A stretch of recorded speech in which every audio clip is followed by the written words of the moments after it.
La enfermedad de toda Europa es tremenda, y a vosotros, mis hijos, os ha tocado entrar en una época de trágica prueba. Aún veréis algo más destructor que la guerra. De las cosas de ahí, de nuestra España, no os quiero decir nada. Quisiera poder no pensar en ellas y acaso hacerme a la idea de no volver ya jamás a mi patria, y no quiero seguir. A todos fuertes abrazos, y para ti, mi hija, uno muy apretado, de tu padre, Miguel.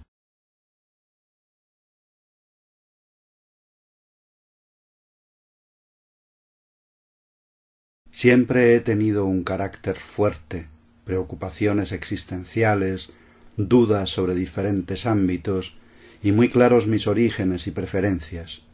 He sido un ser sensible que no soportaba las injusticias nunca. Algunos dirán que también arisco, pero querer a alguien no implica muchas veces solo gestos de cariño. Uno es lo que es por lo que vive y por con quien vive. A veces no eliges el momento y lugar adecuados, y otras estás allí por algún motivo. Recuerdo a la perfección mi infancia. Mi casa era un constante ir y venir de mujeres, de las mujeres de mi vida. Mi madre y mi abuela nos dieron siempre lo mejor y nos impregnaron con gran parte de su fe. He creado inconscientemente una figura femenina en muchas de mis obras en las que veía reflejado mi propio pensamiento o a las mujeres que más quise durante mi vida. Sirva de precedente la postura que tomé de mi abuela y la necesidad de, por encima de todas las cosas, tener siempre conmigo a mi madre como costumbre. Todo, la familia para él era lo más importante, lo más importante. Durante la época del destierro añoró mucho su España, añoró mucho Salamanca, pero sobre todo lo que añoró fue la familia. Y eso era todo para él. Su padre murió en 1870 y después fueron todas sus hermanas, sus tías, su abuela, su madre, en donde se desarrolló. Entonces eso le marcó. Le marcó también la sociedad vasca, que es matriarcal. Entonces, a partir de entonces vivió con su madre, con su abuela y con una hermana un poquito mayor que él, María, que después vino a vivir a Salamanca en los últimos años, murió aquí en Salamanca. Y, o sea, que es decir, que desde muy niño él vivió con dos mujeres mayores, tres con su hermana, vivió siempre con mujeres, desde muy al principio, marcó mucho su vida. Tuvo tres hijas, Salomé, Felisa y María. Salomé fue la primera. Y fue la primera la que le dio el primer nieto, Miguel, estando él en el exilio, cuando estaba en Hendaya, en aquel autoexilio, nació su primer nieto, Miguel. Y con su hija Salomé tuvo una relación epistolar muy importante, era la primera hija. Y tuvo una relación epistolar en la época del destierro muy importante. Porque era también más cariñosa, era más dada a la caricia, que Unamuno no era muy de dar besos. Felisa era una mujer muy cariñosa, muy comunicadora, como dice ella, que enseguida te acogía en su propia familia, a ella la acogió encantada, sin ningún problema. Entonces, bueno, puede que fuera también una forma de su carácter, ese darse al otro. El marido de Salomé, José María Quiroga Pla, pues estalla la guerra, tiene que irse, se va a Madrid, después es exiliado en Francia. Y pues es Felisa un poco la que atiende, la que se hace cargo de su sobrino Miguel. Ella siempre me dice que la historia de Salomé y de Felisa es la historia de la tía Tula, sobre todo la de Felisa. Es que Felisa, por lo que ella me contó, no pudo tener hijos, no encontró, se quedó, siempre me dijo mi mamá que ella era soltera. Después, cuando ya hizo su propia familia aquí en Salamanca, con su mujer Concha, creo que debemos de decir en este momento que fue su única mujer, su único amor, Concha. Que Miguel de Unamuno y Concha Lizarraga se conocieron en el instituto que ahora se llama Miguel de Unamuno, como ya sabréis, y que él enseguida se enamoró de ella, se entusiasmó mucho. Y la conoció entonces y fue su única novia y fue su única mujer y fue su único amor durante toda su vida. Dice que la conoció, que empezaba a ver su larga trenza, su pecho alzarse poco a poco, sus pantorrillas, sus ojos, habla de sus ojos y de su de su talle, de su figura, de sus pantorrillas, y termina la frase esa, el párrafo dice, y mi santidad declinaba. Y ahí está la figura de Concha, su costumbre. La conoció con 14 años. Se convirtió en lo más importante de su vida.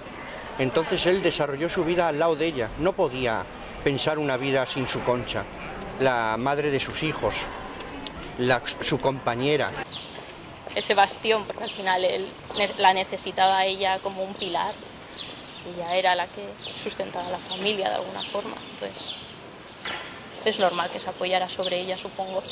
Un hecho que cuando tuvo la crisis en 1906 o 7, pues ella le dice, hijo, ¿qué te pasa?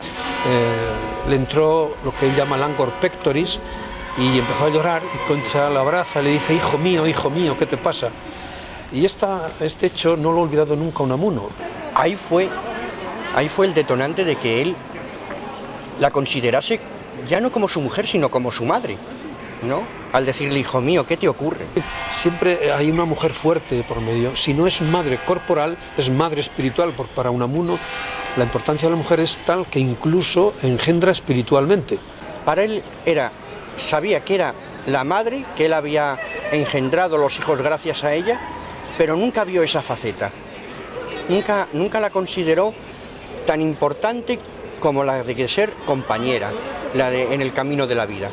Su mujer es la que mandaba en casa y es la que realmente controlaba todo lo de la casa, y él en casa pues era como un padre de familia, más.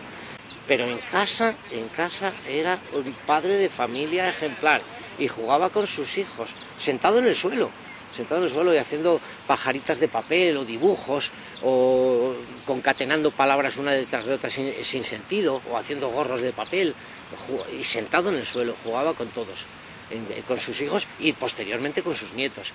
Que era un hombre que era muy alto, muy fuerte, muy vasco, pero se le ablandaba el corazón con los niños. Yo no le conocí, es evidente, ¿no? Pero por lo que me han contado mis mayores, era muy familiar y muy cariñoso.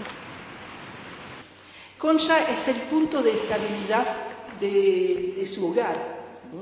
Y es verdad que tuvieron 9 hijos, y ella siempre llevó a la familia, se ocupaba de todo, y lo dejaban encerrado en su despacho y trabajando, y ella se ocupaba de todo lo material. Hay una cosa, mi abuelo en familia era tímido. Cuando él escribía un artículo, su mujer y alguno de sus hijos pretendía leerlo cuando lo acababa de escribir, y él no quería, no quería que lo leyeran, y le decían, pero si mañana va a estar en tal revista o tal periódico, lo vamos a leer.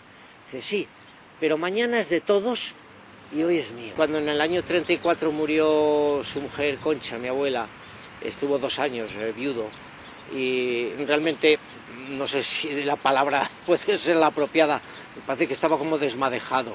Dice que, bueno, él lo sintió, fue para él una ausencia muy, muy, muy importante. Unamuno no podía haber sido lo que fue sin su esposa. Y él dijo en algún momento, esto ya no es lo mismo desde que ella falta. Lo sintió muchísimo, muchísimo. Y su relación fue buena, o sea, fueron las columnas maestras de su vida, las mujeres de su familia. Su hija María en una ocasión le preguntó, oye papá, ¿todas esas cosas que cuentan de ti son ciertas? Y él le dice, no, pero algunas están muy bien.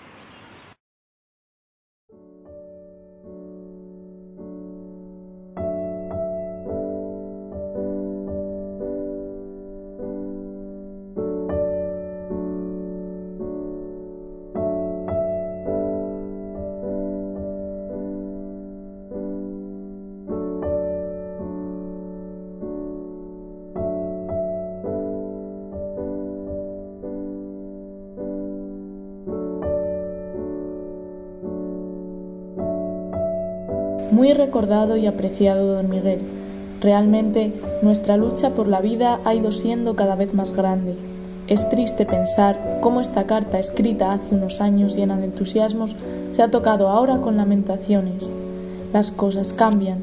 Pasamos un mal momento, pero seguimos una aproximación que permita una charla de las que hemos disfrutado 1000 veces.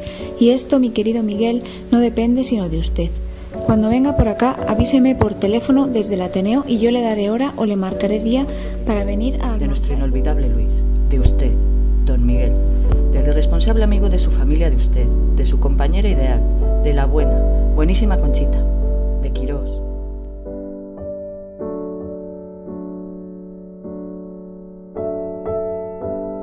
Por mi posición, por lo que era, fui y sigo siendo, me gané muchos enemigos, pero también muchos amigos, muchas amigas, mujeres de amigos, amigas sin más, figuras socialmente importantes y féminas que fueron clave en mi vida, ya que sin ellas muchas cosas de mi historia no hubieran tenido lugar.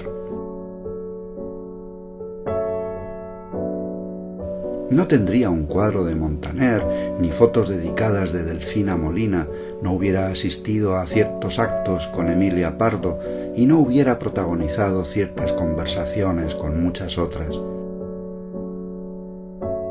He tenido la suerte de que hayan pasado por mi vida a algunos de los mejores intelectuales que ha habido, sin duda, cabezas pensantes más allá del tiempo en que hemos vivido.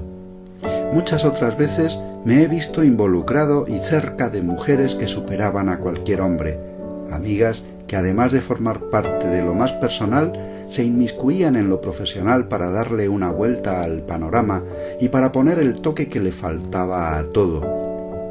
De entre todas ellas he sacado durante toda mi vida muchas cosas en claro.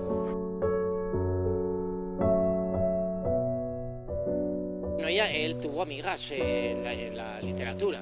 Emilia Pardo Bazán, por ejemplo, que se alojó incluso en su casa. Sabemos que a Miguel de Unamuno, Emilia Pardo Bazán lo conoce en el Ateneo de Madrid y que pronto surge un poco la amistad.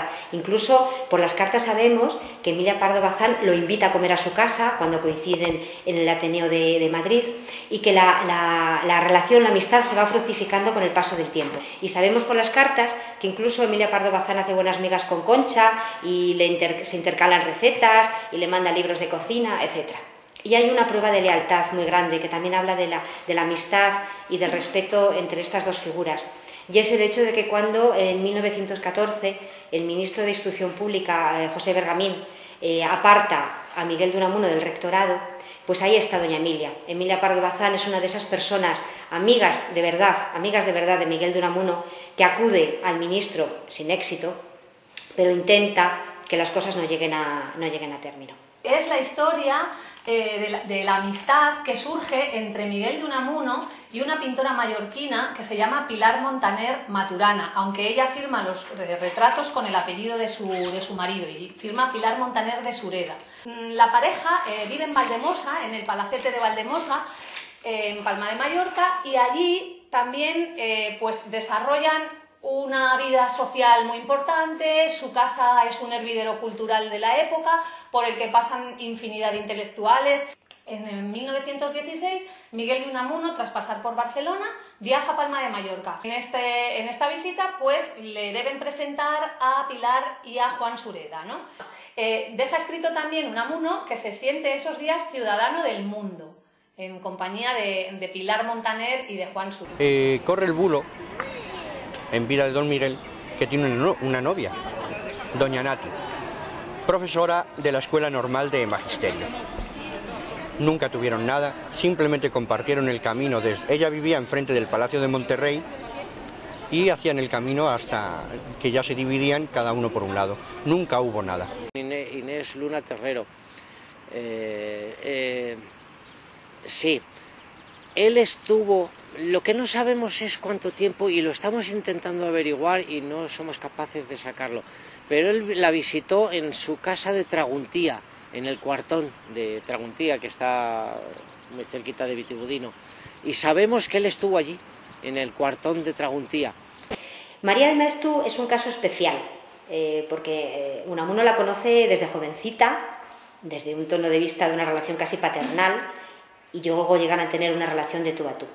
María de Maeztu es una mujer brillante, una pedagoga famosa, reformista, dirigió la residencia de señoritas a la que impulsó definitivamente. María de Maeztu es una joven entonces, maestra, que decide ampliar sus estudios de filosofía y letra en Salamanca, y viene aquí y lógicamente la familia Unamuno la acoge y la aloja aquí, en la casa rectoral. Por lo tanto, la amistad inicial es casi como de alumna, porque Miguel de Unamuno fue su profesor, y de jovencita, pero como digo, llegará a ser una relación de tú a tú. Pero tuvo una admiradora que está recogida en todas las biografías, que es Delfina Molina. Delfina Molina era una argentina que, bueno, leía sus escritos, los artículos que mi abuelo publicaba en los periódicos argentinos, La Nación, y ella los leía, de tal forma que ella empezó a escribir a mi abuelo para preguntar a propósito de las publicaciones de mi abuelo, de los artículos que él publicaba allí. La única mujer que le persiguió fue Delfina Molina, pero no le correspondió nunca, ¿no? Y hasta en una novela confiesa que esta mujer le persiguió y que la única mujer a quien quería era Concha. Hay dos estudios que analizan la relación entre Delfina Molina y Miguel de Unamuno, y uno de ellos precisamente se titula Delfina Molina, la enamorada de Unamuno, porque realmente este es el caso más clásico de mujer absolutamente enamorada, desde un punto de vista casi carnal, no correspondida. Que se enamoró perdidamente de don Miguel de Unamuno. O sea, el primer contacto que tuvo Delfina con Unamuno fue epistolar y fue pidiéndole ayuda para su tesis doctoral, para la tesis de ella. Entonces Unamuno le contestó cordialmente, académicamente, y nada más, pero ahí empezó una deriva sentimental, pasional por parte de Delfina. Y bueno, parece que tuvo una relación epistolar con ella, nada más, relación epistolar sin más. Ella incluso le habló de que dejara a Concha, que ella iba a dejar a su marido, que no se preocupara, que la pasión le comía. Bueno, mi querido, cariño, mi amor, esa era tremenda. La fraseología que utilizaba dirigiéndose a Unamuno cuando él nunca le dio pie. Es una mujer que le llega a mandar a Miguel de Unamuno más de 100 cartas, esas cartas las tenemos aquí en el archivo de Miguel de Unamuno, y aunque él en un determinado momento le deja de escribir, ella continúa mandándole cartas de una manera casi obsesiva hasta que fallece Miguel de Unamuno. Fue tremendo lo mal que se lo hizo pasar a Unamuno, incluso llegaban las cartas y las leía Concha. De hecho, incluso cuando él estuvo exiliado desterrado en Fuerteventura, porque aquello estaba todavía desterrado y no exiliado, cuando estuvo desterrado en Fuerteventura, ella le visitó allí a Fuerteventura, Delfina Molina. Incluso ya está aquí, está loca otra vez, escribe, ha venido a verme a Fuerteventura. Eso sí, custodiada por su hija Laura. ¿Qué pensará, no? ¿Qué voy a hacer? Nunca hubo nada. Delfina Molina es una mujer que tiene familia. ¿Y qué pensaría la familia, verdad, de todo esto? Pues a ella le da igual, además lo dicen las cartas, le da absolutamente igual. Aquí tienes otra carta de esa enamorada tuya, le decía Concha a Unamuno. Y bueno, él nunca le dio no le dio pie nunca para que ella pudiera interpretar sus palabras como que estaba enamorado. Y hay un detalle, cuando murió mi abuela, Delfina Molina siguió escribiendo a mi abuelo, pero él ya no volvió a abrir las cartas de ella. Él siguió escribiendo, no creo que durara mucho escribir si él no contestaba, pero ella siguió escribiéndole y él, a partir de la muerte de mi abuela, ya no abrió sus cartas.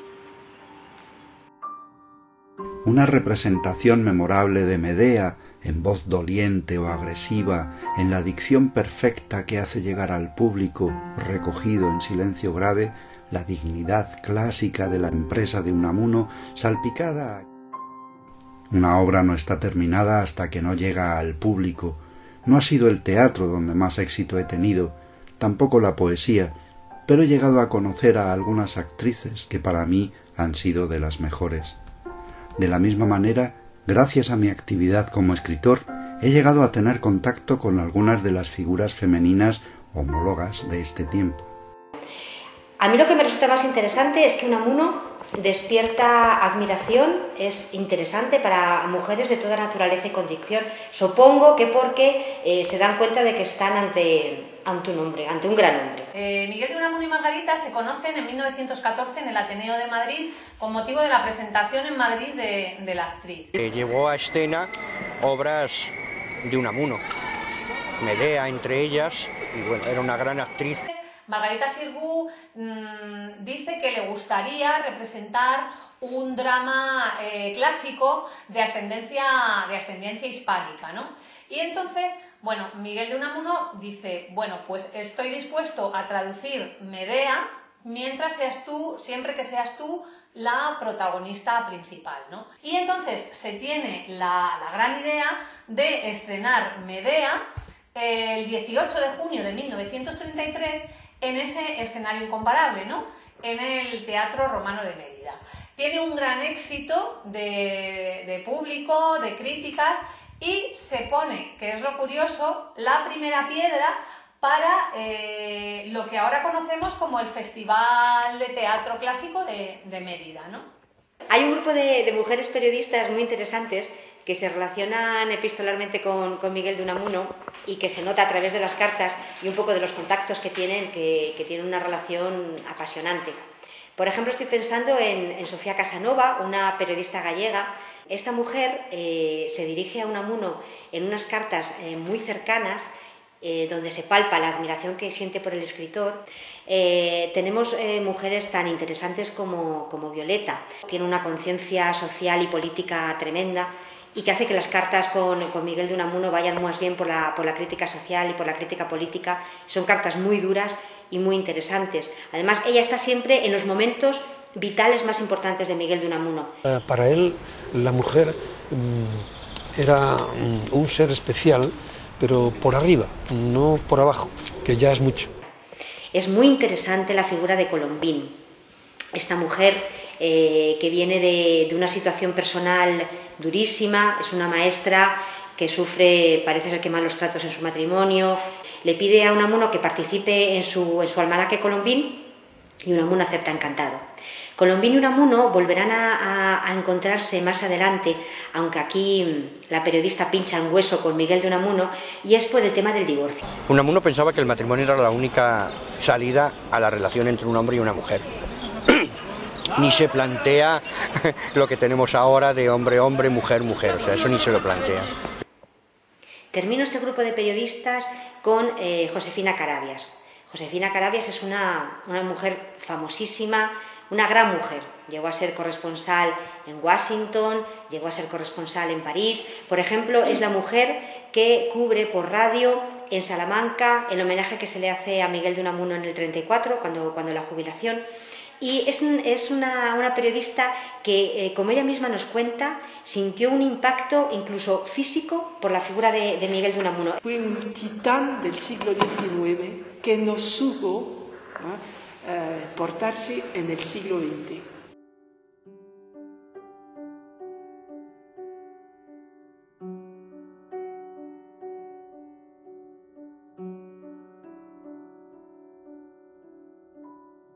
¿Qué es eso de que las mujeres son, en general, de derecha, reaccionarias, cavernícolas?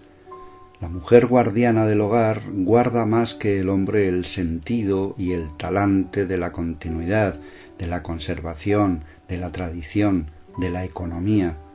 Nuestras mujeres de casa no son mujeres del partido, ni de un extremo ni del otro.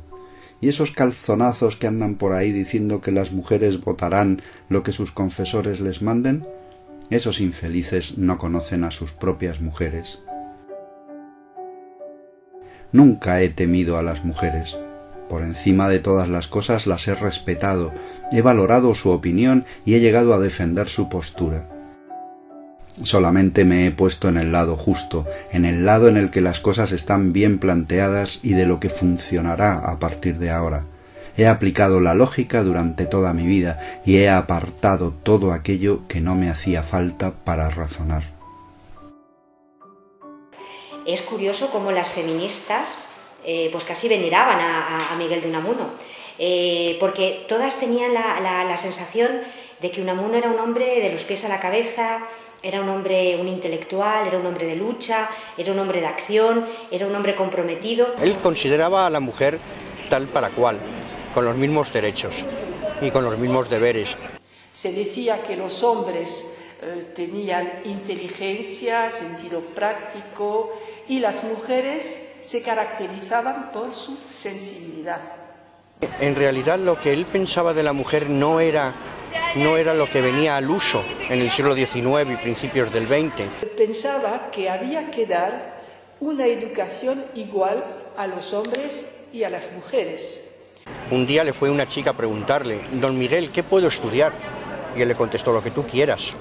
Me gusta especialmente la relación que tiene Miguel de Unamuno con dos mujeres activistas políticas de gran trascendencia y de gran renombre en los momentos de la República, sobre todo en España. Margarita Nelken es una mujer de origen judío, una mujer culta, con una situación social y económica muy buena. Es muy amiga de Margarita Xirgu, que es por lo que se cree que se aproxima a Miguel de Unamuno a través de él. Fue una socialista convencida que, entre todas sus batallas, yo creo que la más importante y la más interesante y la que le une a Miguel de Unamuno es su lucha por la infancia.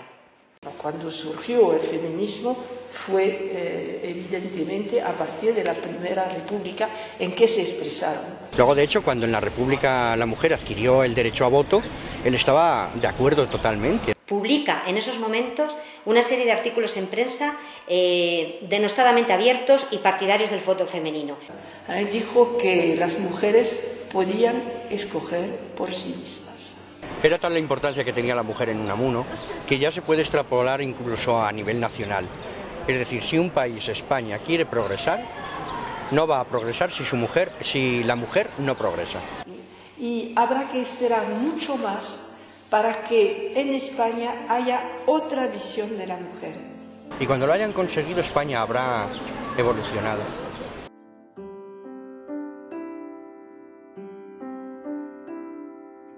Hay cosas que de momento no sabéis, ni siquiera yo sé si las descubriréis algún día. Puede que sean verdad, puede que sean mentira. Siempre quedarán las ganas de indagar, de seguir descubriendo y de aprender a investigar. Me rodeaban muchas más mujeres de las que yo pensaba o de las que yo veía. Hubo importantes figuras cerca de mí que con el tiempo han desvanecido su rastro y han dejado apenas unos indicios de lo que pudo haber sido, de la manera en la que pudieron formar parte de mi vida.